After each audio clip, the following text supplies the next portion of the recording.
Imagine for a moment that somewhere in the middle of Texas there was a large foreign military base, say Chinese or Russian.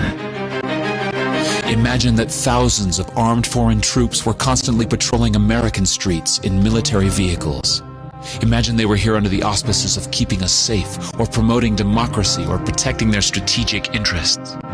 Imagine that they operated outside of U.S. law and that the Constitution did not apply to them. Imagine that every now and then they made mistakes or acted on bad information and accidentally killed or terrorized innocent Americans, including women and children, most of the time with little or no repercussions or consequences. Imagine that they set up checkpoints on our soil and routinely searched and ransacked entire neighborhoods of homes. Imagine if Americans were fearful of these foreign troops and overwhelmingly thought America would be better off without their presence. Imagine if some Americans were so angry about them being in Texas that they actually joined together to fight them off in defense of our soil and sovereignty because leadership in government refused or were unable to do so. Imagine that those Americans were labeled terrorists or insurgents for their defensive actions and routinely killed or captured or tortured by the foreign troops on our land. Imagine that the occupiers' attitude was that if they just killed enough Americans, the resistance would stop, but instead, for every American killed, 10 more would take up arms against them, resulting in perpetual bloodshed. Imagine if most of the citizens of the foreign land also wanted these troops to return home.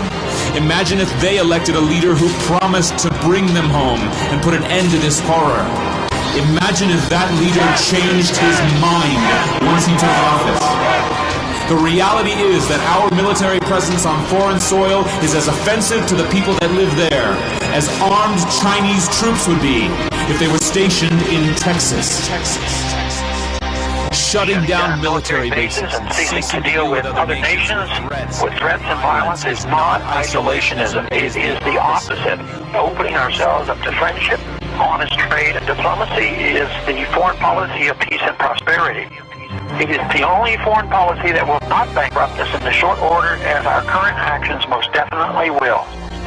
I share the disappointment of the American people in the foreign policy rhetoric coming from the administration. The sad thing is, our foreign policy will change eventually, as Rome's did, when all budgetary and monetary tricks to fund it are exhausted.